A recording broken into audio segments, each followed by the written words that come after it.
काम धाम छोड़ करके भगवान का दर्शन करने के लिए धाये धाम काम सब त्यागी, सारा काम धाम छोड़ करके दौड़ पड़ी गोपियां अट्टालिकाओं से झरोखों से दर्शन करने के लिए दौड़ पड़ी। जो नहीं देख पाई तो गोपियों ने कहा अभी तक कहां थी, हवाले ही प्रेम गली से गयो है, छिपी गली से गयो है। दौड़ पड़ी। अगर कहीं बारात आ जाए, अब बैंड बज जाए तो झट माताएं अगर अंदर हो तो बाहर आती है। ध्यान देना, ये बैंड बजा तो बजा क्यों है? माताओं का एक स्वभाव है, अब बारात आ जाए तो पूरी कुंडली, ये दूल्हा कैसा है, गोरा है, सांवला है, कहाँ का है, कैसे शादी हो रही है, कोर्ट मैरिज है, ये ब्रह्म विवाह है, पूरी कुंडली माताएं ढूंढ लेती। अच्छा, माताएं जब यात्रा करती है ना तो पुरुष, मैं बता रहा था ना कि बड़े घमंडी, लेकिन माताएं एक एक परिचय निकाल लेती हैं। आज पूरे ब्रज में हल्ला मच गया कि वृंदावन का छोरा आया है और पूतना को मारने वाला छोरा आया है। दौड़ पड़ी गोपियां, बड़ा स्वागत हो रहा था। लेकिन ब्रजवासियों ने कहा लाला इतना स्वागत जब रोड पे हो रहा है, अच्छा ये बता तेरी कोई रिश्तेदारी है यहाँ पर? कन्हैया ने कहा रे ब्रजवासियों, यहाँ के जो महाराज हैं मेरे सगे मामा लगे। अच्छा भैया, इसीलिए इतना स्वागत हो रहा है, और जब रोड में इतना स्वागत हो रहा है तो जब मामा के दरवाजे पर जाओगे तो कितना स्वागत न होगा। ब्रजवासी धन है, ब्रजवासियों को ये पता नहीं है कि मामा जी हलवा पूड़ी खिलाने के लिए बुलाए या कुश्ती लड़ने के लिए। तो ब्रजवासियों ने कहा देखो लाला, तेरे मामा के दरवाजे पर जाना है तो कपड़े तो अच्छे होना चाहिए। कहा चिंता मत करो, एक मेरा धोबी मामा है, बढ़िया कपड़े साफ करता है, प्रेस करता है, चलो उसी से ले लेते हैं।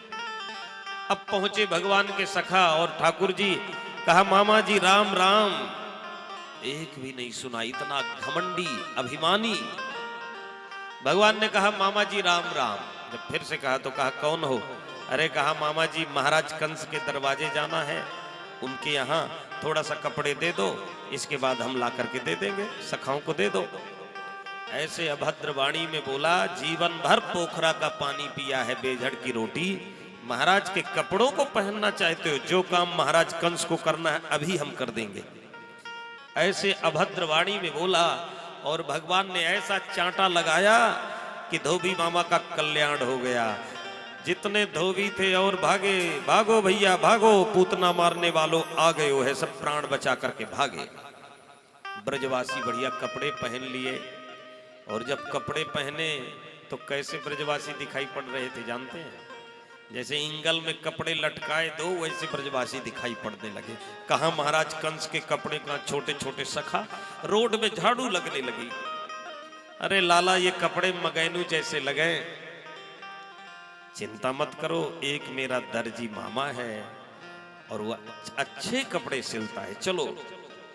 और ये धोबी वही था, इसने माता जानकी का अपमान किया था, जिसके कारण से भगवान श्री राम ने त्याग दिया था किशोरी जी का। आज भगवान ने इसका भी उद्धार कर दिया सज्जनों। अब आगे बढ़े, अब कपड़े ठीक नहीं है क्योंकि बहुत बड़े हैं कपड़े ब्रजवासियों के। तो एक दर्जी मामा द्वार पर खड़ा था कि प्रभु आएंगे और मैं प्रभु की सेवा करूंगा कुछ। ये दर्जी जनकपुर का था। भगवान श्री राम से प्रार्थना किया, मैं आपकी सेवा करना चाहता हूं। भगवान श्री राम ने कहा कि मैं तो राजा हूं, इस समय कोई कमी नहीं है, अगर आपकी भावना है, सेवा करने की इच्छा है, तो द्वापर में कृष्ण अवतार में आपसे हम सेवा लेंगे। और ये वही दर्जी, इसी का जन्म हुआ मथुरा में, और खड़ा था क्या सेवा करूं। कहत तस्तु बाय कह प्रीतस योर बेशम कल्पयत। भगवान से प्रार्थना किया। भगवान ने कहा एक काम करिए, सबके अनुरूप वस्त्रों को सिल दो, हमारे सखाओं के सबके अनुरूप वस्त्र सिल दिया। भगवान ने कहा भाई कुछ बताओ, सिलाई कितनी हुई? कहा कुछ नहीं चाहिए, बस आपके दर्शन मिले, अब कुछ नहीं चाहिए। भगवान ने कहा सिलाई बड़ी महंगी है, बड़ा दिमाग लगाना पड़ता है भाई। इसलिए बताओ कितना हुआ? कहा कुछ नहीं, बस आपकी सेवा मिल गई प्रभु। भगवान ने इनाम दे दिया, कहा जाओ नामदेव बन जाओ। कहा इनाम से काम नहीं चलेगा। भगवान ने कहा इनाम से नहीं, कुछ देना चाहिए। भगवान ने आशीर्वाद दे दिया कि जाओ आगे कलयुग आ रहा है, 50 रुपए का कपड़ा होगा, 500 सिलाई मिलेगी, हमारा आशीर्वाद है। तो दर्जी मामा को चकाचक कर दिया। हुआ कि नहीं? 100-200 का कपड़ा लो, 1000-2000 सिलाई दो। तो आशीर्वाद दिया दर्जी मामा। आगे बढ़े भगवान। ततः सुदामनो भवनम मालाकारस्य जगमतु। एक सुदामा नाम का माली था, बढ़िया माला बनाया और द्वार पर खड़ा था कि ठाकुर जी आएंगे, उनके गले में माला पहनाऊंगा। भगवान के गले में माला पहनाया। भगवान ने भक्ति का दान कर दिया। अब माला भी हो गए, कपड़े भी ठीक ठाक हो गए। अब कमी है चंदन की। एक नारी 3 जगह से टेढ़ी थी, लंबा घूंघट लगा करके जा रही थी और उसके हाथ में सोने के कटोरी में चंदन था। भगवान जब देखे तो भगवान ने कहा, ऐ सुंदरी, आपका परिचय? कुब्जा को तो मजाक लगा, क्योंकि कुब्जा को कोई कभी जीवन में सुंदरी नहीं कहा था। पहली बार अगर कोई कहा है तो गोविंद ने कहा, भगवान ने कहा। और जब भगवान ने कहा ऐ सुंदरी आपका परिचय, तो घूंघट खोल दिया। और जब घूंघट खोला तो प्रभु को देखा। जगत के रंग क्या देखूं, तेरा रंग एक काफी है। और भगवान को जब देखा तो देखती ही रह गई, देखती ही रह गई। एक टक देखा। भगवान ने कहा, देवी आपका परिचय? तब परिचय दिया। कहा, दास्यास्म्यहं सुंदरम कंस सम्मता तिवक्र नामाह्यनुलेप कर्मणि मदभावितं भोजपते रति प्रियम बिना युवाम कोन्यतमस्तदर्हति। हे प्रभु, मैं महाराज कंस की दासी हूं। मेरा एक नाम सैरंधनी है, पर 3 जगह से टेढ़ी, इसलिए लोग मुझे कुब्जा कहते हैं। मेरे हाथ से घिसा हुआ चंदन महाराज कंस को बहुत प्रिय है, पसंद है। तो भगवान ने कहा, देवी एक काम करो, ये चंदन लगा दो हमारे माथे पर, तो कैसा रहेगा? बहुत प्रसन्न हो गई। चंदन घिसना सफल हो गया और ठाकुर जी के माथे पर चंदन का लेपन कर दिया। भगवान ने कहा, इसे आज कुछ देना है। इसे देखना पसंद नहीं करते दुनिया के लोग। आज इसे इतना सुंदर बनाऊंगा, इतना सुंदर बना दूंगा कि दुनिया के लोग देखते ही रह जाएंगे, इतना सुंदर बनाऊंगा। तो भगवान ने क्या किया? उसके दाहिने पैर को अपने पैर से दबाया, उसके कमर को पकड़ करके, और जैसे पकड़ा तो ब्रजवासियों ने कहा, रे कन्हैया तू भी टेढ़ा, ये भी टेढ़ी, टेढ़ा टेढ़ी की बन गई जोड़ी। ऐसा झटका दिया कि कुब्जा परम सुंदरी हो गई और भगवान के दुपट्टा को पकड़ लिया। प्रभु चलिए हमारे कुटिया को पवित्र करिए। कुब्जा कह रही है, पधारिए। कहा, आबो आबो जी बिहारी हमारी गलियां, आबो आबो जी बिहारी हमारी गलियां, आबो आबो जी हमारी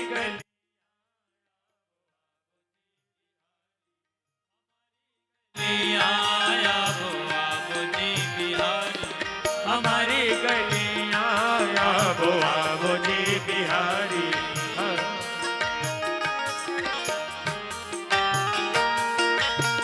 ताली सेवा करते हुए श्री राधे।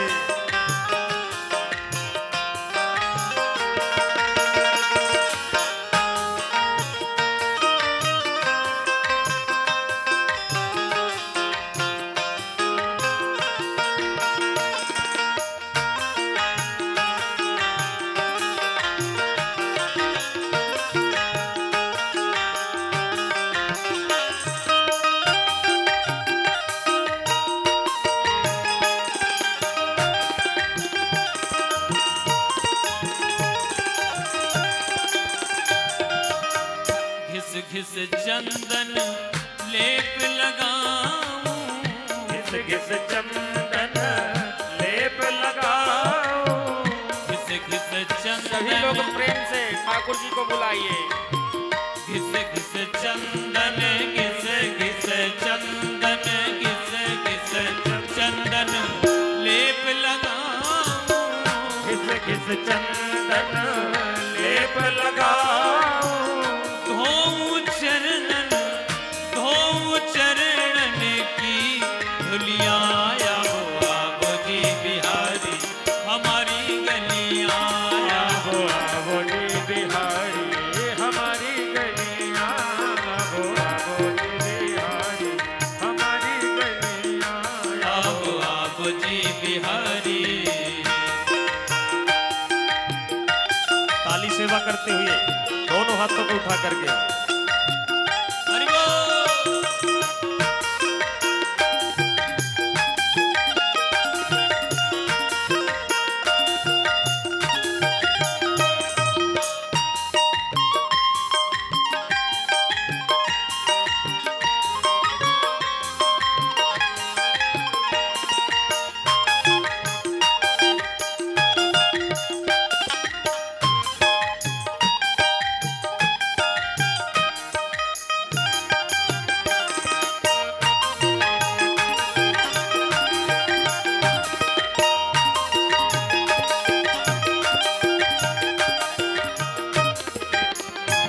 तुम्हारे कारण हार बनाऊं, हरे कारण हार बनाओ। तुम्हारे कारण हो, तुम्हारे कारण, तुम्हारे कारण हार बनाऊं, तुम्हारे कारण हार बनाओ। चुन चुन फूलन, चुन चुन फूलन, चुन चुन फूलन की गलियां। आवो जी बिहारी हमारी गलियां, आवो जी बिहारी हमारी गलियां, आवो जी बिहारी हमारी गलियां, आवो जी बिहारी।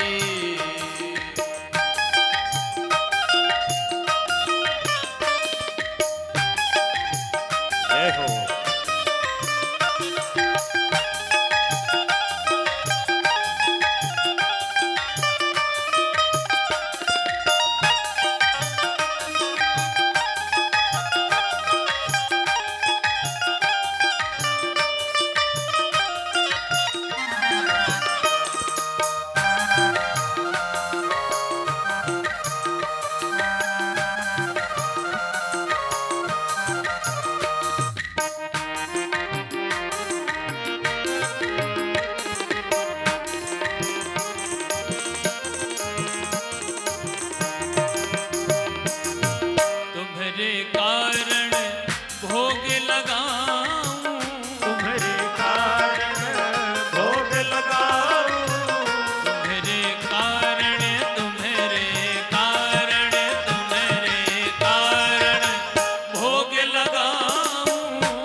कुब्जा ने कहा प्रभु हमारे कुटिया को पवित्र करें।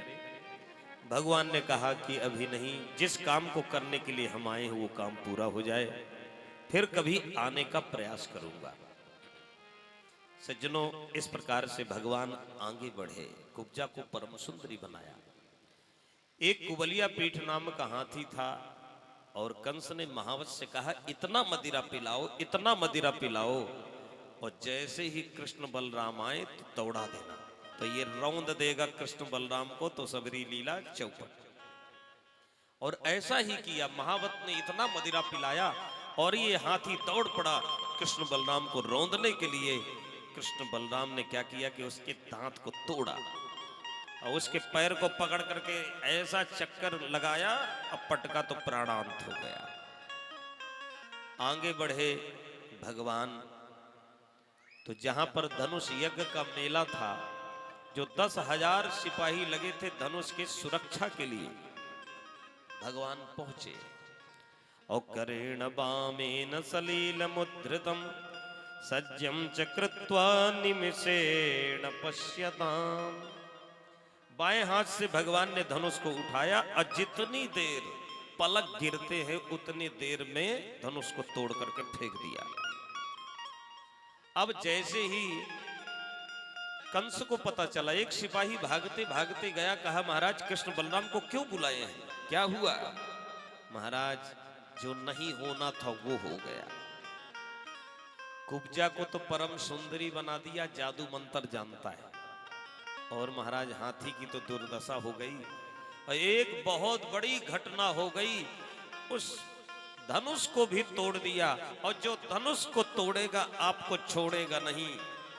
कंस का ब्लड प्रेशर और बढ़ा, अब क्या होगा, अब क्या होगा। अंतिम रात्रि बची कंस की। रात्रि में दक्षिण दिशा की यात्रा कर रहा था गधे में बैठ करके, और उसे अपना ही स्वरूप छाया नहीं दिखाई पड़ रही थी। अंतिम रात्रि बची। चाणूर मुष्टिक पहुंचे, कहा महाराज चिंता मत करिए, हम ऐसी अखाड़ा बनाए हैं कि धोखे धोखे से कुश्ती लड़ते लड़ते मार देंगे, आप चिंता मत करिए। बड़ी दिव्य अखाड़ा, बड़े बड़े पहलवान ताल ठोक रहे थे। भगवान पहुंचे, और जैसे ही ठाकुर जी पहुंचे तो भक्तों ने ठाकुर जी के स्वरूप का दर्शन किया। श्रीमद् भागवत में एक यही ऐसा श्लोक है जिसमें सभी रसों का समावेश है। नाना प्रकार के स्वरूप का दर्शन भक्तों ने किया जब भगवान पहुंचे। कहा मल्लानां निर्णनाम नरवरः स्त्रीणां स्मरो मूर्तिमान् गोपानां स्वजनो सतां क्षितिभुजां शास्त्रस्सु पितृ शिशुः मृत्युर्भोजपते विराट विदुषां तत्त्वं परम योगिनां वृष्णीनां परदेवदेदि विदितो रंगं गतः साग्रजः। मल्ला नाम, जो बड़े बड़े पहलवान थे उनको ठाकुर जी पहाड़ जैसे दिख रहे थे। नरवरह, अब पुरुषों को, साधारण व्यक्तियों को पुरुषों में उत्तम दिख रहे थे, श्रेष्ठ।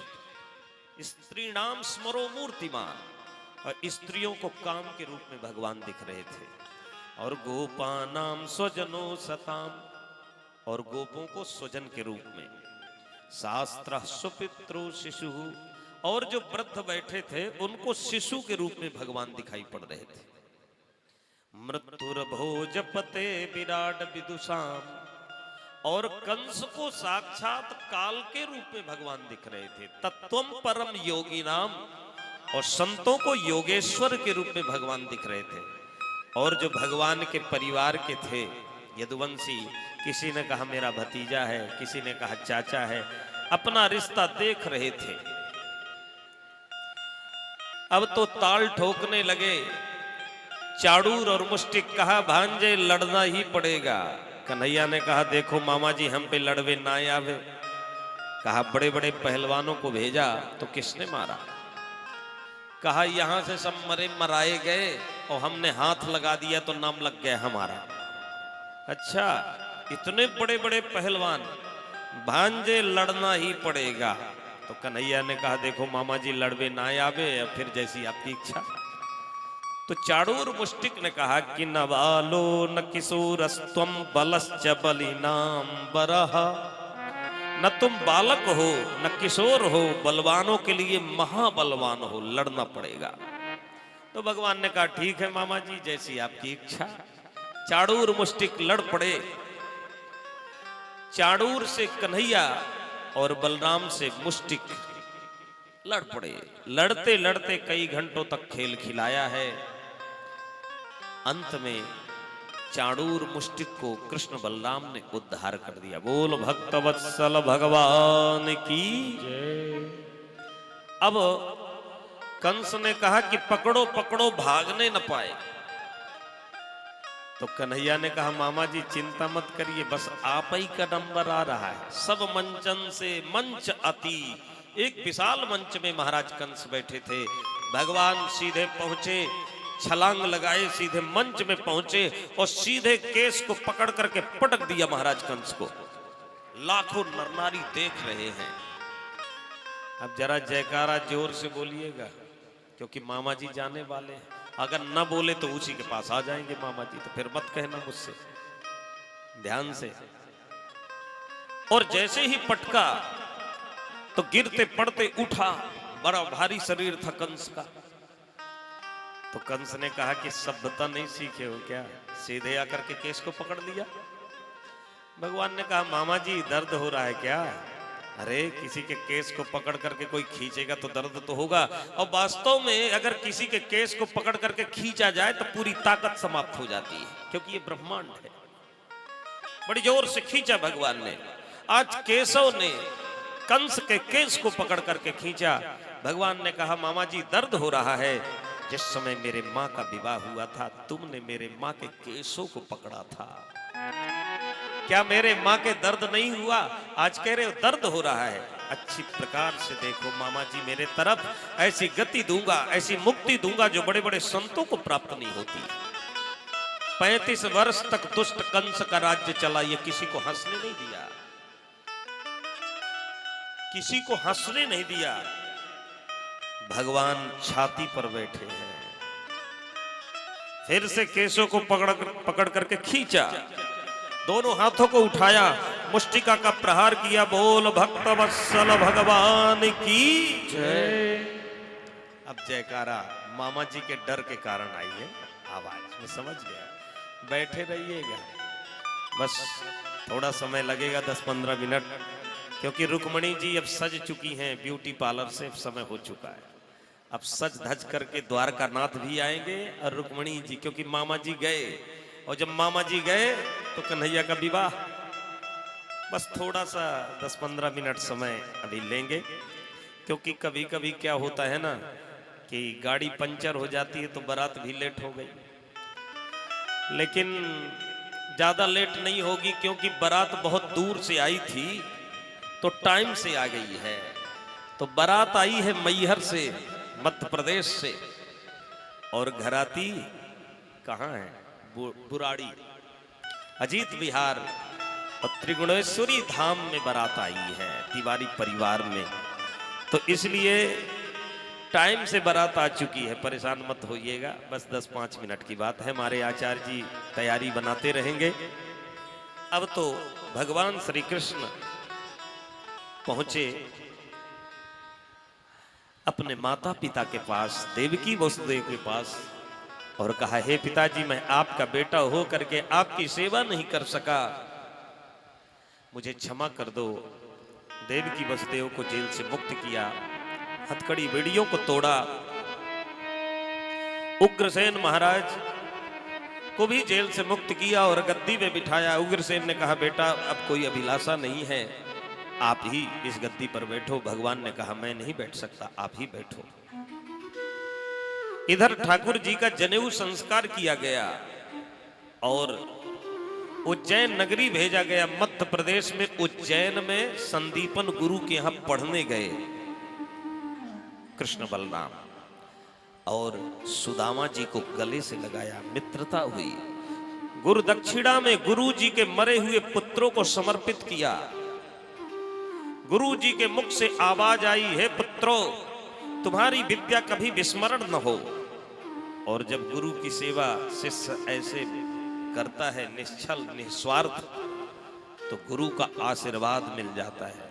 विद्या कभी भी विस्मरण न हो बच्चों, आशीर्वाद दे दिया। विद्या पढ़ करके जब मथुरा पहुंचे भगवान, तो मैया देवकी सोच रही थी कि आज पहली बार अपने छोरा को अपने हाथों से भोजन बना करके खिलाऊंगी। पहली बार, क्योंकि जन्म लेते कहीं और पहुंच गया था मैया यशोदा के पास, इसलिए पहली बार आज मैया देवकी को सौभाग्य मिल रहा है अपने बेटा को भोजन कराने का। 56 प्रकार के भोग बनाया और मक्खन भी रख दिया। मेरे लाला को मक्खन बहुत प्रिय है। लेकिन जैसे ही मैया देवकी पहुंचती हैं, तो आज कन्हैया बड़ी जोर से रोने लगे। याद आ गई मैया यशोदा की, याद आ गई कारी धौरी गैया की, ब्रजवासियों की। मेरी मैया मुझे गोद में बिठा करके मक्खन खिलाया करती थी। कहती थी कि लाला थोड़ा और मक्खन खाओगे तो तुम्हारी चुटिया बढ़ जाएगी। कितना प्यार से प्रेम से मां अपने बच्चों को खिलाती है। आज मैया यशोदा की याद आ गई, कारी धौरी गैया की याद आ गई। वो थाल छूट गया मैया देवकी का। कृष्ण रोने लगे। मैया देवकी पहुंची वसुदेव जी के पास। कृष्ण रो रहा है, क्या कष्ट है। उद्धव जी को भेजा। उद्धव जी ने कहा, प्रभु इस मथुरा में आपको क्या दुख है, क्या कष्ट है, बताइए। उद्धव मोहि ब्रज बिसरत नाही, उद्धव मोहि ब्रज बिसरत नाही। हंस सुता को सुंदर कलरव, और कुंजन की छाही। उद्धव मोहि ब्रज बिसरत नाही, जब ही सूरत आवे वा सुख की। उद्धव मैं कितना प्रयास करता हूं कि मैया यशोदा को भूल जाऊं, लेकिन नहीं भूल पा रहा हूं मैया यशोदा को। कारी धौरी गैया को नहीं भूल पा रहा हूं। उद्धव तुम जाओ, एक बार सरल भाषा में समझाने का प्रयास करना। गोपियों के पास जाओ। बड़ा मार्मिक प्रसंग है सज्जनों। उद्धव जी ने कहा, मैं देवगुरु बृहस्पति का शिष्य जाऊंगा पहुंचाने के लिए, और वो कैसे समझ पाएंगे वो ग्वारिया। भगवान ने कहा, उद्धव एक बार जाओ। जो परब्रह्म को थोड़े से मक्खन देकर के नचाती थी पूरा दिन, वो कोई साधारण ग्वारिया नहीं, कोई ग्वालिन नहीं। आप जाओ। इधर प्रतिदिन ब्रजवासी क्या करते थे, प्रातः काल 4 बजे उठते और मथुरा की रोड में बैठ जाते, और सुबह से शाम हो जाती। जब कन्हैया नहीं आते तो मैया यशोदा के पास जाते। मैया तेरा कन्हैया इतना निष्ठुर है, अभी तक नहीं आया। परसों के लिए बोल करके गया था, अभी तक नहीं आया। भगवान उद्धव जी को भेजा है। उद्धव जी ने कहा, मैं जा तो रहा हूं लेकिन तुरंत आ जाऊंगा। इधर गोपियां रुदन कर रही थीं। आज मैया यशोदा के पास पहुंचे उद्धव।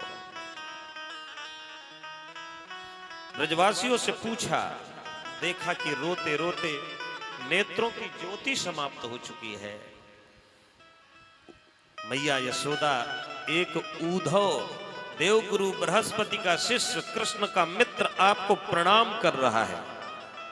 मैया ने कहा, इतनी जोर से क्यों बोल रहे हो? मेरा कन्हैया कभी चंदा मांगता है, कभी बहू मांगता है, बड़े मुश्किल से तो सोया है। उद्धव जी ने कहा, रे जिसे मैं मथुरा में छोड़ करके आया हूं, ये कहां से घुस गया? इतनी जोर से क्यों बोल रहे हो? आज उद्धव के हाथ को पकड़ करके मैया यशोदा अंतःपुर में लेकर के चल पड़ी, और जैसे ही लेकर के जाती हैं तो महल के अंदर से आवाज आने लगी, जय श्री कृष्ण, जय श्री कृष्ण, जय श्री कृष्ण। पूरे महल के अंदर से आवाज आई। इतना प्रेम भगवान से उद्धव जी ने सोचा, जिस कक्ष में कन्हैया सोया करते थे वही मैया लेकर के गई और देखा कि पलना खाली था। अरे उद्धव, मैं तो बाबरी हो गई, मेरा कृष्ण पहले ही चला गया, बरसों पहले। उद्धव, मेरा लाला इसी रसोई के डेहरी पर बैठ जाता और कहता, मैया मुझको मक्खन दे दे। और एक समय का दृश्य मुझे याद है उद्धव, एक समय मेरा लाला मक्खन रोटी लेकर के ठुमक ठुमक करके पा रहा था। उसी समय एक कौआ आया और कन्हैया के हाथ से मक्खन रोटी लेकर के भाग गए। कन्हैया मचल गया, मैया मैं उसी मक्खन रोटी को लूंगा और उस कौआ से युद्ध करूंगा, मारूंगा उसे। धूरी धरे अंग सोहत श्याम, जो कैसी बनी सिर चूनर चोटी। खेलत खात फिरे अगना, पग पैजनी बाजत पीरी कछोटी। वहाँ छवि को रस खान बिलोकत, वारति काम कला निधि कोट। काग के भाग कहा कहिए, हरि हाथ से ले गयो माखन रोटी। हे उद्धव, जब मैं स्मरण करती हूँ, मेरा लाला बैठ जाता, कहता मुझे मक्खन रोटी दे दे। एक समय की बात है, मैंने मना कर दियो लाला को, इन्हीं हाथों से रस्सी से बांधा करती थी, डांटा करती थी, लगता है रूठ करके चला गया है, इसीलिए आएगा नहीं। रात्रि भर चिंतन हुआ। उद्धव जी ने कहा, धन्य है इतना प्रेम कृष्ण से। मैया यशोदा, मेरे जैसे ज्ञानी कई आपके चरणों में लेट जाएं, मैया यशोदा फिर भी आपका पार नहीं पाएंगे। उद्धव जैसे ज्ञानी। लेकिन उद्धव ने कहा, मैया मैं गोपियों से मिलना चाहता हूं। गोपियों के पास चल पड़े। गोपियां तो इधर रुदन कर रही थी। सभी गोपियां कह रही थी कि आज स्वप्न में कन्हैया आए। एक गोपी ने कहा कि जैसे ही मक्खन के मटकी को लेकर के भागने लगे और मेरी नींद खुल गई जब मैं दौड़ने लगी कन्हैया को पकड़ने के लिए। एक गोपी ने कहा, हे श्यामा जी, क्या आपको भी स्वप्न में गोविंद दिखाई पड़ते हैं? स्वप्ने पश्यति याः कांतम, धन्यास्ता सखियोषिता। अस्माकं तु गते कांते, गता निद्रा वैरिणी। हे गोपियों, जिसको भगवान का दर्शन स्वप्न में हो रहा है वो धन्य है, वो भाग्यशाली है। पर जब से प्रभु गए हैं, ये वैरिणी निद्रा आई ही नहीं, मुझे नींद ही नहीं आई जब से भगवान गए। उद्धव जी सुन रहे थे गोपियों के भाव को। गोपियां कृष्ण के वियोग में कह रही थी। उसी समय एक काला काला भौरा उड़ता हुआ आया। एक गोपी ने कहा, यह निश्चित ही कृष्ण का मित्र है। जो काले होते हैं कपटी होते हैं, ये उसी का मित्र है। और ये आज का कपटी नहीं, ये जन्म जन्मांतरों का कपटी है, आज का कपटी नहीं। कहा, मृगयुरिव कपीन्द्रम बिभ्यते लुब्ध धर्म, स्त्रियमय कृत विरूपाम, स्त्री जितः कामयाना। ये आज का कपटी नहीं है, जन्म जन्मांतरों का कपटी है। क्या बिगाड़ा था बाली ने जो छिप करके बाण मारा? ये गोपियां कह रही हैं। क्या बिगाड़ा था बलि ने जो बौना बन करके 3 पग भूमि का दान लिया, एक ही पैर में नाप लिया? क्या बिगाड़ा था शूर्पणखा ने, बेचारी विवाह के लिए गई थी और नाक कान काट लिया? क्या बिगाड़ा था मौरध्वज ने जो प्रेम किया तो बेटे को आरे से कटवाया। सत्यनारायण की कथा में यह कथा आती है, राजा मौरध्वज की कथा। क्या बिगाड़ा था राजा हरिश्चंद्र ने? हरिश्चंद्र ने प्रेम किया, इसके साथ विश्वास किया, तो फिर क्या किया? पत्नी को बिचवा दिया, पुत्र को बिचवा दिया। ये आज का कपटी नहीं है, ये जन्म जन्मांतरों का कपटी है। उद्धव जी ने कहा, अरे ये तो कई अवतारों की बात गोपियां कर रही हैं। अब उसी समय उद्धव जी पहुंच गए। हे गोपियों, जिस ब्रह्म का आप चिंतन कर रही हो वो तो कण कण में रहता है, सर्वव्यापी है। उसके हाथ नहीं होते, उसके पैर नहीं होते। आप जिस परमात्मा का चिंतन करते हो। तो एक गोपी ने कहा, जब उसके हाथ नहीं होते, पैर नहीं होते थे, तो कैसे मक्खन के मटकी को लेकर के भागता था? उद्धव जी ने कहा, जिस ब्रह्म का आप चिंतन करते हो, अपना मन गोविंद के चरणों में लगाओ। उद्धव जी ने कहा। तो एक गोपी ने बहुत ऐसा प्रश्न कर दिया कि उद्धव कुछ बोल नहीं पाए। उद्धव ने क्या कहा कि अपने मन को ब्रह्म के चरणों में लगाओ। उद्धव जी ने गोपियों से कहा। तो गोपियों ने कहा कि हमारे पास कोई 10-20 मन नहीं है। उद्धव मन ना भये 10-20। उद्धव मन ना भये 10-20। उद्धव मन ना भये 10-20। अरे उद्धव प्यारे मन ना भये 10-20। उद्धव प्यारे मन ना भये 10-20।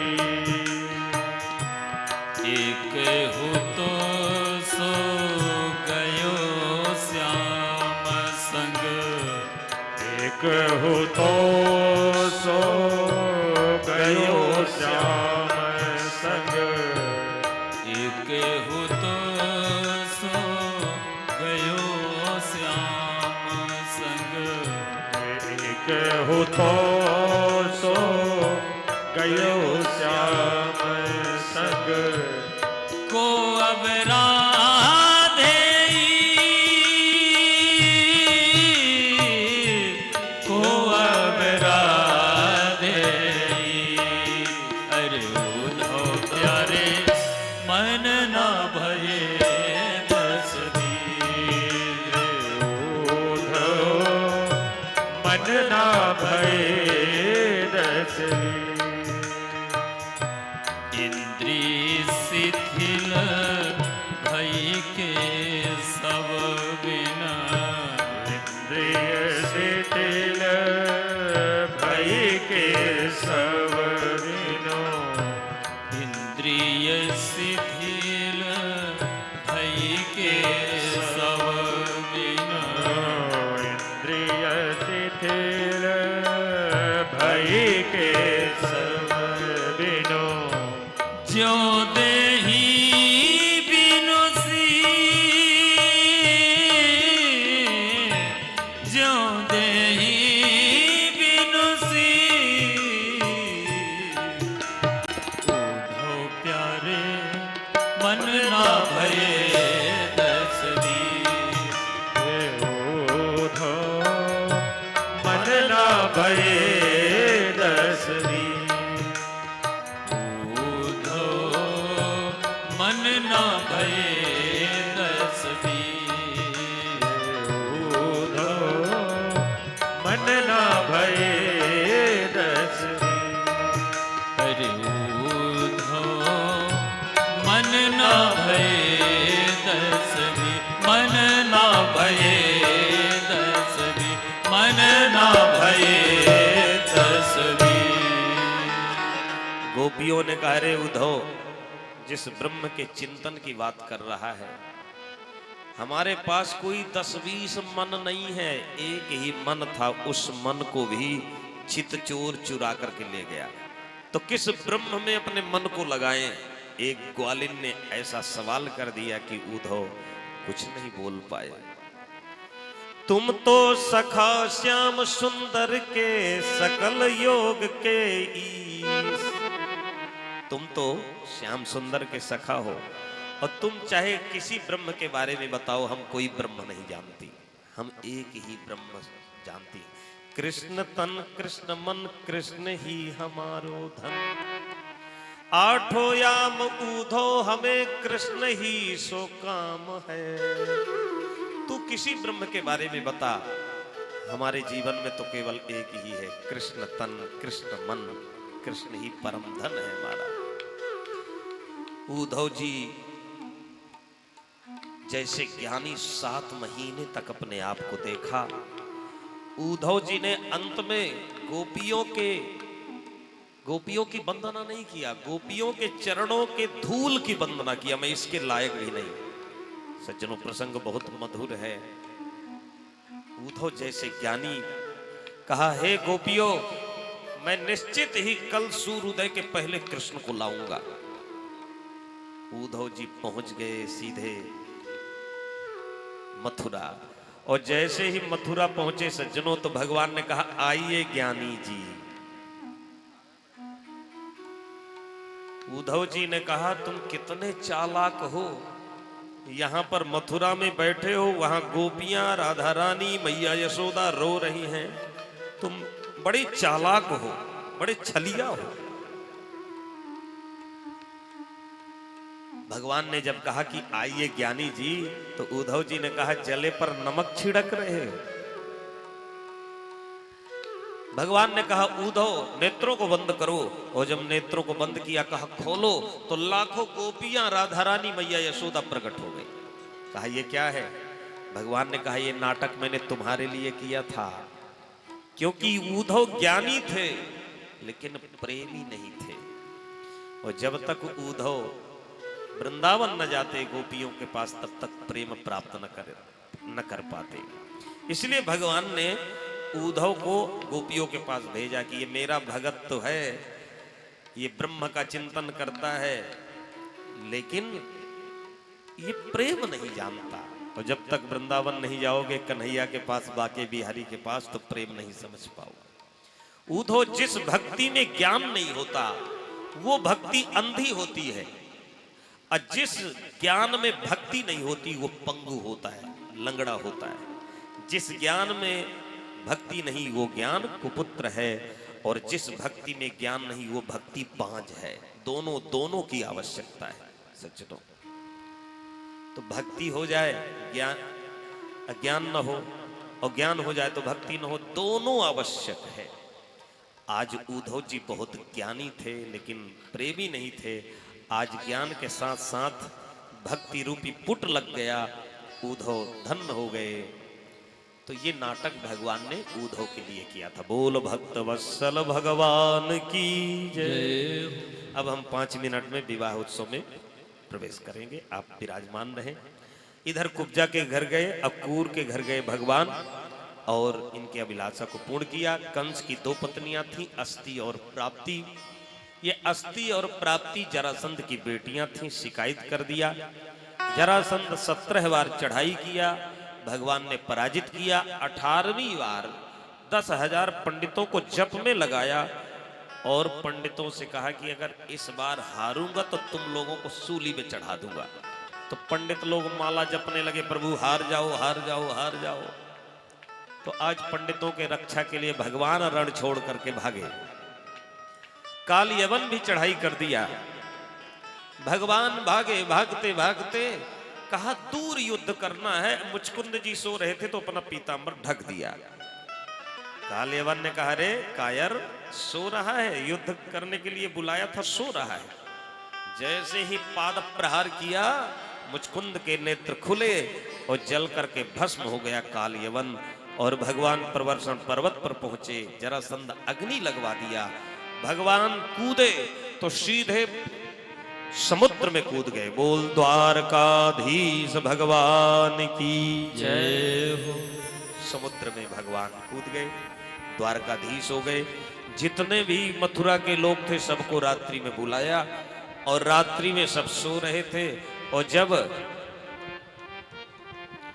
उठे तो द्वार ढूंढ रहे थे कि द्वार कहाँ है, द्वार कहाँ है, तो नाम पड़ गया द्वारकाधीश। जय सिया राम, जय जय सिया राम, जय सिया राम, जय जय सिया राम, जय सिया राम, जय जय सिया राम, जय सिया राम, जय जय सिया राम, जय सिया राम, जय जय सिया राम, जय सिया राम, जय जय सिया राम, जय सिया राम, जय जय सिया राम, जय सिया राम, जय जय सिया राम, जय सिया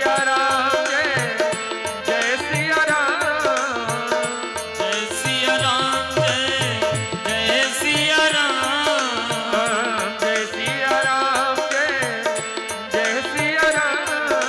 राम, जय जय सिया राम, जय सिया राम, जय जय सिया राम, जय सिया राम, जय जय सिया राम, जय सिया राम, जय जय सिया राम, जय सिया राम, जय जय सिया राम, जय जय सिया राम, जय जय सिया राम।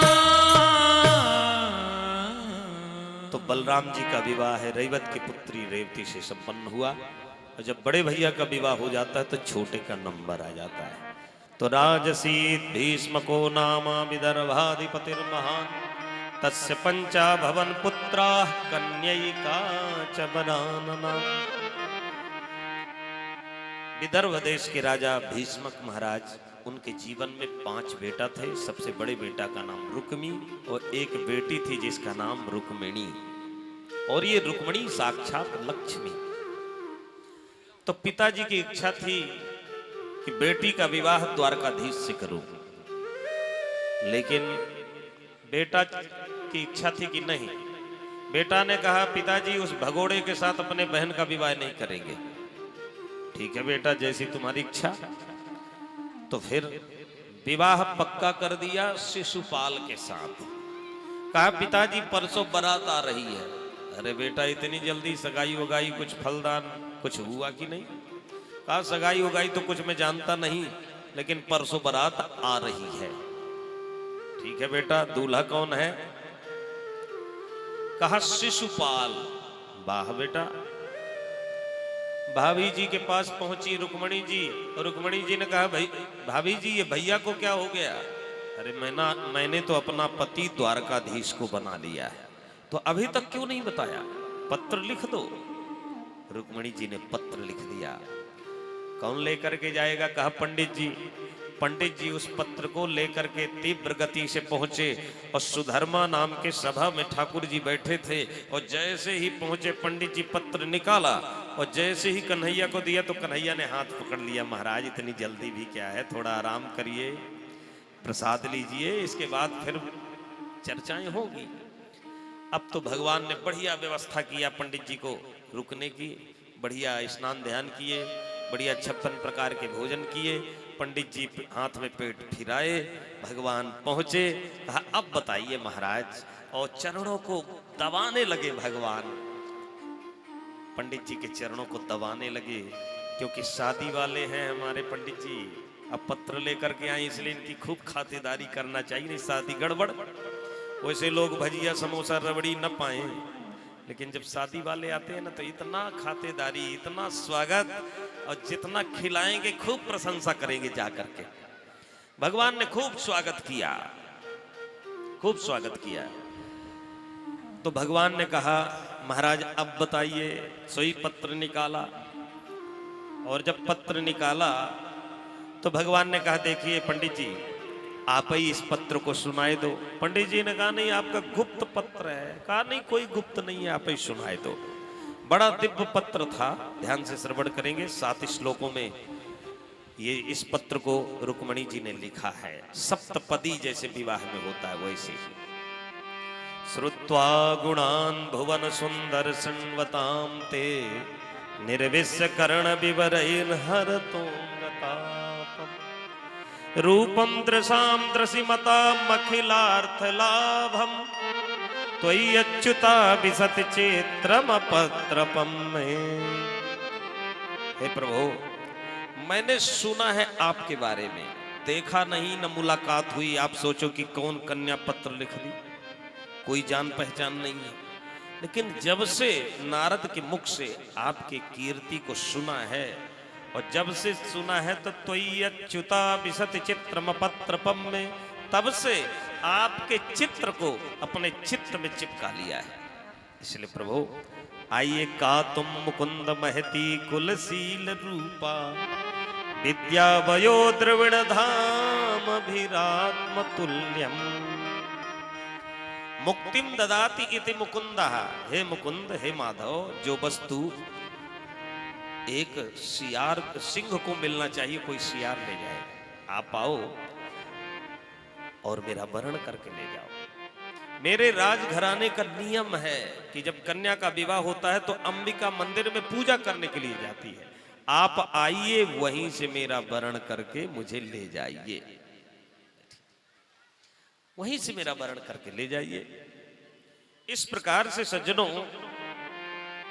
आज सखियों के साथ इधर पंडित जी ने जब पत्र सुनाया तो भगवान ने कहा चलना है सुबह, रथ को दौड़ाया। इधर रुक्मिणी जी अपने सखियों के साथ अंबिका मंदिर में पूजा करने के लिए चल पड़ी, और अंबिका मंदिर में पहुंचती हैं और कहा कि हे मां, आज पूरा पूजा का फल चाहिए। अभी तक जो हुआ सो हुआ, लेकिन आज पूरा फल चाहिए। नमस्ते त्वांबिके भीक्षणम स्वसंतान युताम शिवाम, भूयात् पतिर्मे भगवान कृष्णस्तदनुमोदताम। हे मां अंबिका, द्वारकाधीश श्री कृष्ण हमें पति रूप में प्राप्त हो, यही प्रार्थना है, यही निवेदन है। बाम अंग फड़कन लगे, स्त्रियों का जब बाम अंग फड़के तो समझ जाना शुभ काम होने वाला। और क्या, उसी समय एक पुष्प का माला मां के गले से निकल करके रुक्मिणी जी के आंचल में आ गया। याद रखिएगा, अगर आप किसी मंदिर में दर्शन करने के लिए जाते हैं, अगर पुजारी जी ने मां के गले से माला उतार करके, या किसी भी देवालय में पुजारी जी माला उतार करके अगर आपको दे दिए, तो पुजारी जी ने नहीं दिया, भगवान ने दिया है, ये समझिएगा। रुक्मिणी जी को विश्वास हो गया, अब मेरा पति द्वारकाधीश हो जाएगा, निश्चित हो जाएगा। मन जाहि राज्यो मिलहि सोबर, सहज सुंदर सावरो। मन जाहि राज्यो मिलहि सोबर, सहज सुंदर सावरो। जाहि राजो मिलहि सोबर,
रुक्मणी जी के, और वही वर प्राप्त हो गया।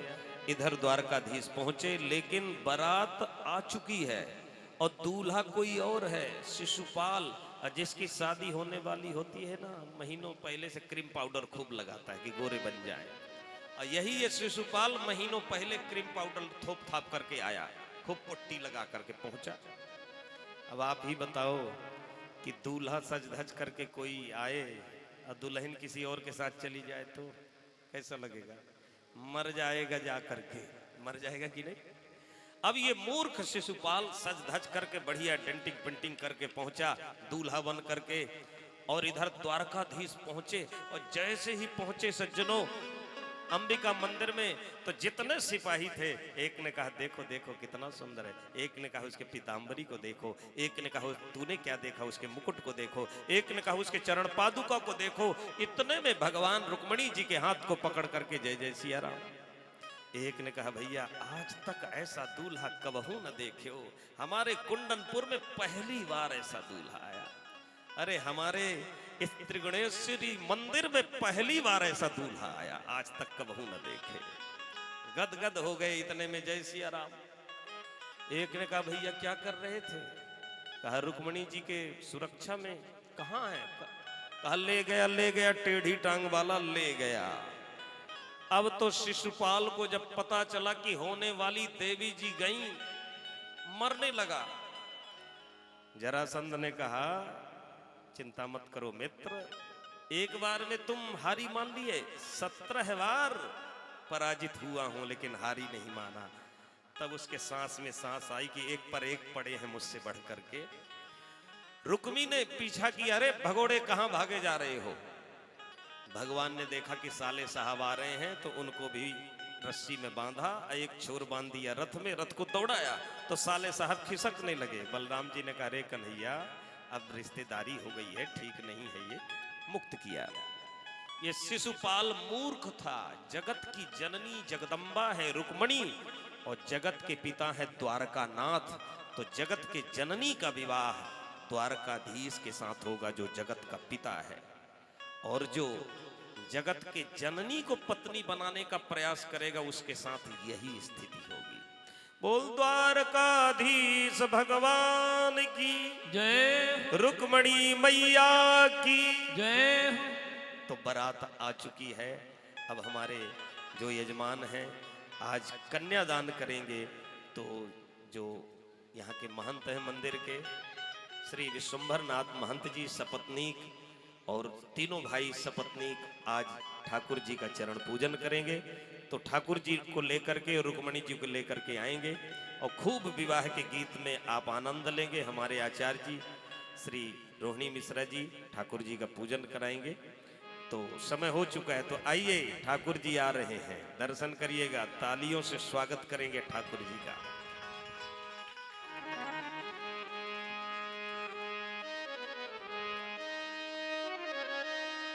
वो लगे दूल्हा सतु दिलदार सावरे, वो लगे बनड़ा सतु दिलदार सावरे। तेरा किसने किया श्रृंगार सावरे, तेरा किसने किया श्रृंगार सावरे, तेरा किसने किया श्रृंगार सावरे। हो तेरा किसने किया श्रृंगार सावरे। ओ लगे दुल्हा सतु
द्वारकाधीश भगवान की, रुक्मणी मैया की।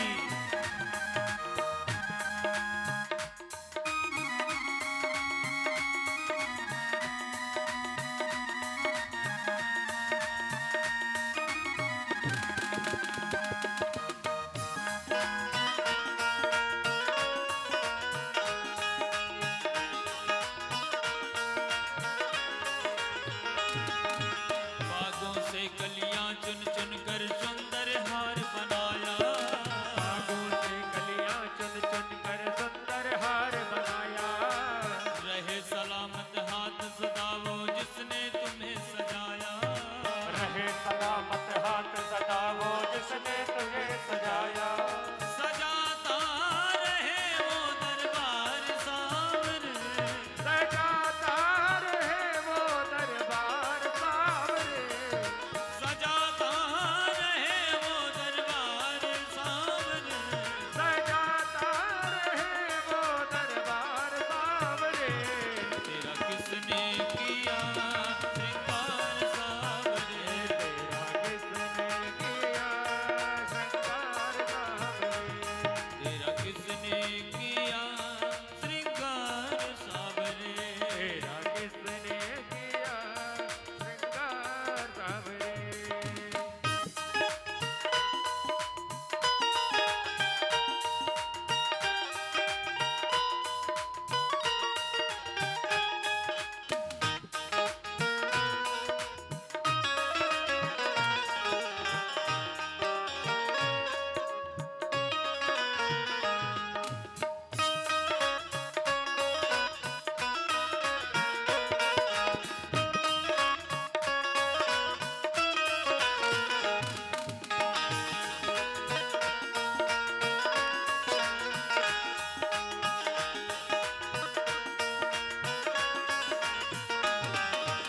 बोल कन्हैया बोल तुम्हें मैं कौन सा भजन सुनाऊं। बोल कन्हैया बोल साल तुझ कौन सा भजन सुनाऊं। बोल सावरे बोल तुम्हें मैं कौन सा भजन सुनाऊं। बोल सावरे बोल तुम्हें मैं कौन सा भजन सुनाऊं। ऐसा कोई राग बता दे तो नाचे मैं गाऊं। ऐसा कोई राग बता दे तो नाचे मैं गाऊं। नचाता रहे वो हर बार सावर। नचाता रहे वो हर बार सावरे। नचाता रहे वो हर बार सावर। नचाता रहे वो हर बार सावरे। तेरा किसने किया श्रृंगार सावरे। तेरा किसने किया श्रृंगार सावरे। लग दुल्हा सतू दिलदार सावर। लग दुल्हा तू दिलदार सावरे। लग पंजड़ा सतू दिलदार सावर। लग बलराम तू दिलदार सावरे। तेरा किसने किया श्रृंगार सावरे।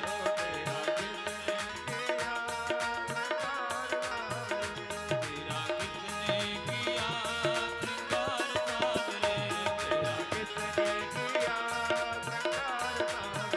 तेरा किसने किया श्रृंगार सावरे।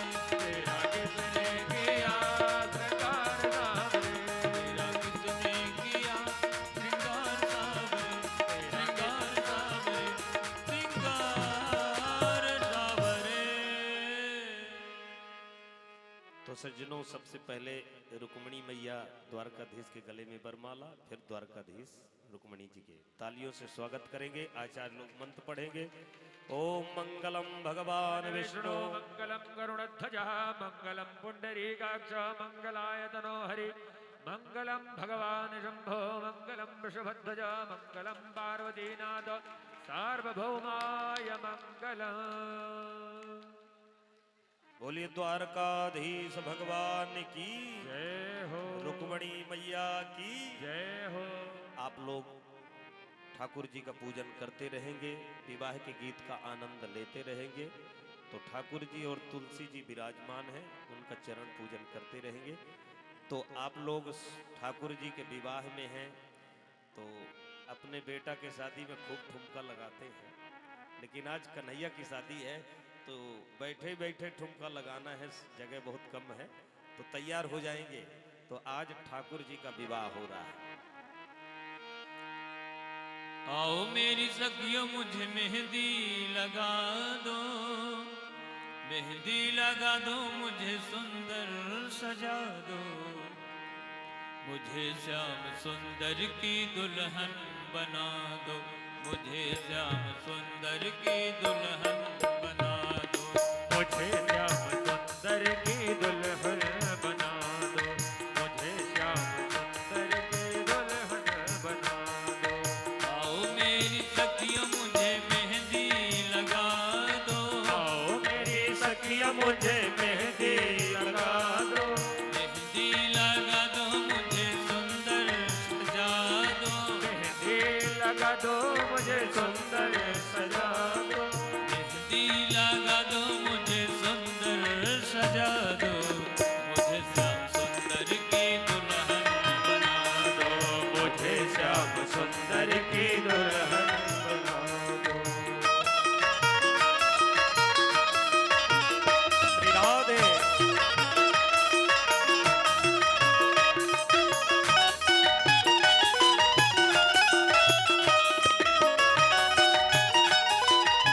हरि बोल।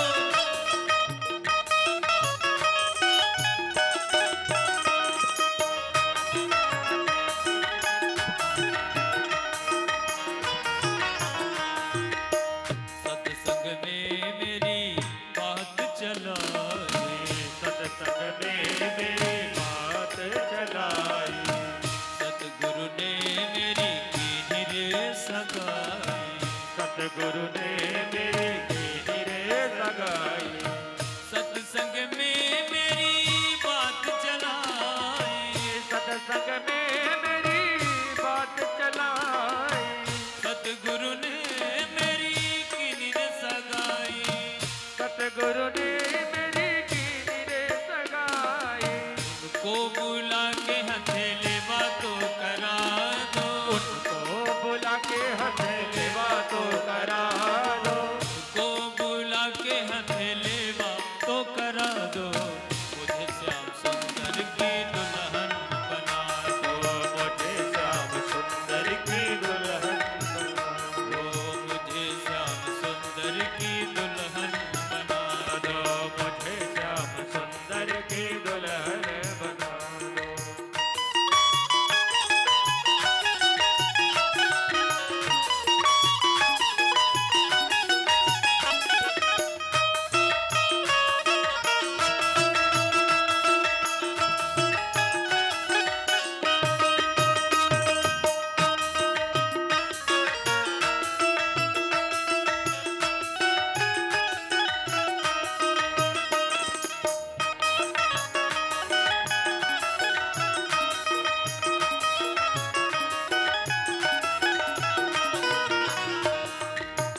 तैयार रहें, ठाकुर जी का विवाह हो रहा है। और जो पूजन नहीं कर सके हैं क्रमशः पूजन करते रहेंगे, विवाह के गीतों का आनंद लेते रहें। तो ठाकुर जी का विवाह हो रहा है, अभी आनंद नहीं आ रहा तो तैयार हो जाएंगे। बोल भक्त वत्सल भगवान की जय हो।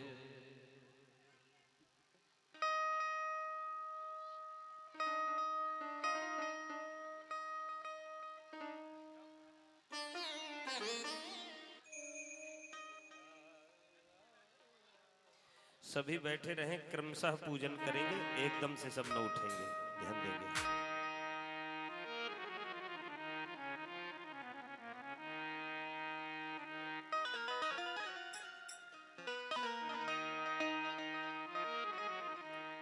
श्री चौक पुराओ जय हो। माटी रंगाओ आज मोरे पिया घर आवेंगे, आज मोरे पिया घर आवेंगे।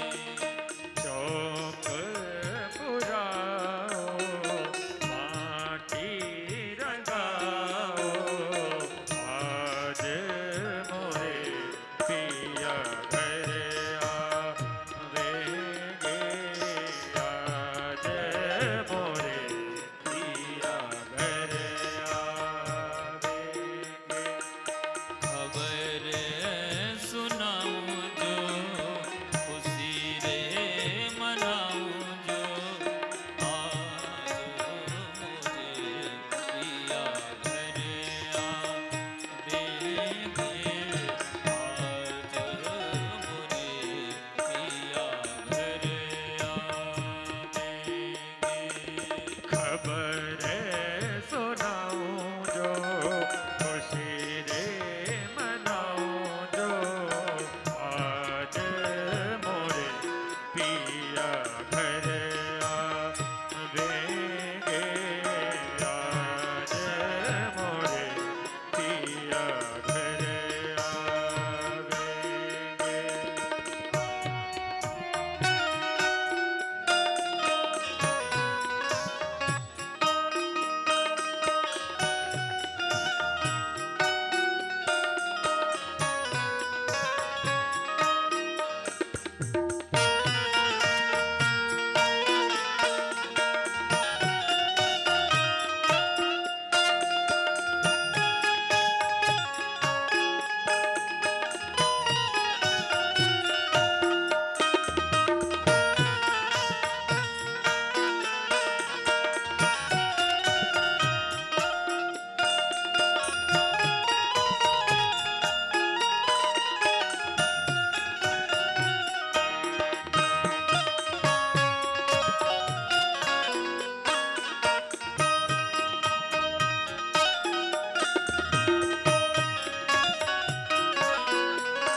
तेरी सखी मंगल गावोरी, तेरी सखी मंगल गावोरी, धरती अंबर सजावोरी, धरती अंबर सजाओरी, धरती अंबर सजावोरी, धरती अंबर सजाओरी। आज उतरेगी पीती सवारी, आज उतरेगी पीर की सवारी। तेरी कोई काजल लावोरी, तेरे कोई काजल लावोरी, मोहे काला टीका लगावोरी, मोहे काला टीका लगावोरी। उनकी छब से दिखूं मैं तो प्यारी, उनकी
बिहू बिहू पपीहारते कुहू कुहू कोयल जपे कुहू कुहू कोयल जपे कुहू कुहू कोयल जपे कुहू कुहू कोयल जपे आंगन आंगन है परियों का घेरा आंगन आंगन परियों का घेरा ओ आंगन आंगन है परियों का घेरा आंगन आंगन परियों का घेरा अनहद नाद अजाओर सब मिले अनहद नाद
सज्जनों, आरती भी चलती रहेगी और आरती के बाद भी जो पूजन नहीं कर सके, आरती के बाद भी पूजन का क्रम चलता रहेगा। जो पूजन नहीं कर सके, आरती के बाद जब तक आप पूजन नहीं कर पाएंगे तब तक हम बैठेंगे। आप लोग चिंता न करें। तो आइए आरती का दर्शन करेंगे।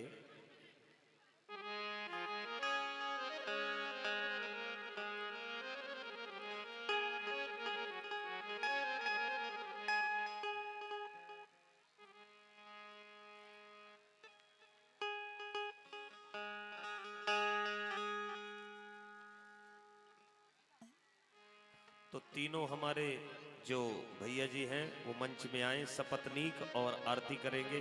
श्री विश्वंभरनाथ महंत जी सपत्नीक, श्री विशेष तिवारी जी वो भी सपत्नीक आरती करेंगे। तीनों भाई भैया और जो पुजारी जी हैं वो भी सपत्नीक आकर के आरती करेंगे।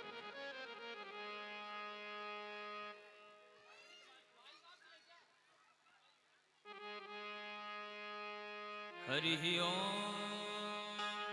जले ज्वाला स्थले ज्वाला ज्वाला पर्वत मस्तके त्रैलोक व्यापिनी ज्वाला ज्वाला देवी नमोस्तुते। चंद्रमा मनसोजा तक्षुः सूर्यो अजायता श्रोत्रादाय सुप्राण समुखा दग्निरजायता। श्यामा तेरी आरती कन्हैया तेरी आरती सारा संसार करेगा कर जोड़ के। श्यामा तेरी आरती कन्हैया तेरी आरती सारा संसार करेगा हाथ जोड़ के।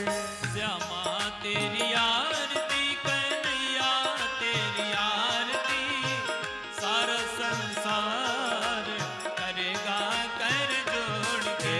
श्यामा तेरी आरती कन्हैया तेरी आरती सारा संसार करेगा कर जोड़ के। सिर पर सोना मुकुट विराजे सिर पर सोना मुकुट विराजे गले बैजंती माला साजे। गल बैजंती माला साजे और फूलन के हार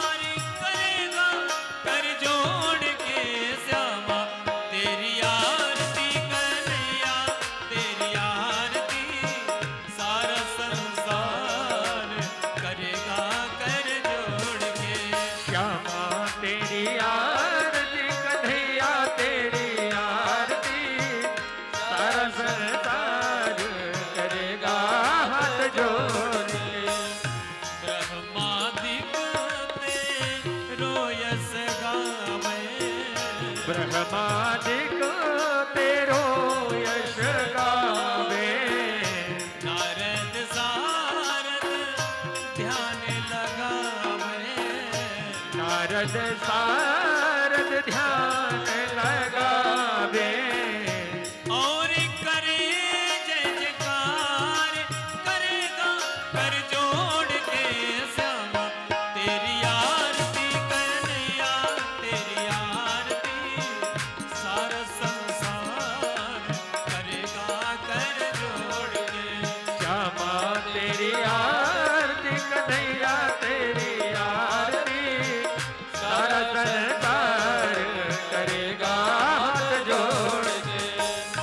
मैं हूँ दीनन दुखिया भारी, मैं हूँ दीनन दुखिया भारी, आया हूँ प्रभु शरण तिहारी, आया हूँ प्रभु शरण तिहारी। रखियो लाज हमारे करेगा कर जोड़ के श्यामा तेरी आरती कन्हैया तेरी आरती सारा संसार करेगा कर जोड़ के। श्यामा तेरी आरती कन्हैया तेरी आरती सारा संसार करेगा हाथ जोड़ के। प्रेम सहित जो आरती गावे, प्रेम सहित जो आरती गावे, श्री राधा माधव पद पावे, श्री राधा माधव पद पावे, पाढ़े सुयस अपार करेगा कर जोड़ के श्यामा तेरी आरती कन्हैया तेरी आरती सारा संसार करेगा कर जोड़ के। श्यामा तेरी आरती कन्हैया तेरी आरती सारा संसार करेगा कर जोड़ के। कर्पूर गौरम करुणावतारम संसार सारम भुजगेन्द्रहारम सदा वसन्तम हृदयारविन्दे भवं भवानी वैदं नमामि। मंदार माला कुलतालिकायै कपाल माला से घरायै दिव्यांबरायै च दिगंबरायै नमः शिवायै च नमः शिवाय। त्वमेव माता पिता त्वमेव बन्धु सखा त्वमेव विद्या द्रविणं त्वमेव त्वमेव सर्वं मम देव देव। गुरुर्ब्रह्मा गुरुर्विष्णु गुरुर्देवो महेश्वरा। गुरु साक्षात् परब्रह्म तस्मै श्री गुरुवे नमः। तस्मै श्री गुरुवे नमः। तस्मै श्री गुरुवे नमः। तस्मै श्री गुरुवे नमः।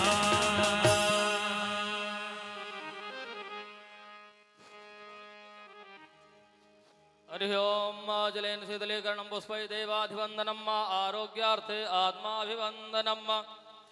हरि ओम जतने न जतनमय जन्त देवास्तानि धर्माणि प्रथमान्याशन्नादेहनागं महिमानः सयन्द्रजत्रपूर्वे साध्याः सन्ति देवाः। हरि ओम एकदन्ताय विद्महे वक्रतुण्डाय धीमहि तन्नो दन्ते प्रचोदयात्। हरि ओम नन्दनन्दनाय विद्महे यशोदानन्दनाय धीमहि तन्नो श्रीकृष्णः प्रचोदयात्। हरि ओम रसभानुजायै च विद्महे कृष्णप्रियायै च धीमहि तन्नो श्रीराधा प्रचोदयात्। श्रीवंतिका वकुल चंपक पाटलाब्जै पुन्नागजाति कर वीर रसाल पुष्पै बिलव प्रबल तुलसी दल मंजरे तां पूजयामि जगदीश्वर मे प्रसीद नाना सुगंधि पुष्पाणि यथा कालोद्भवानि च पुष्पांजलिर्मया दत्त गृहाण परमेश्वर सुमन सुगंधित सुमन लय सुमन सुभक्ति अपार पुष्प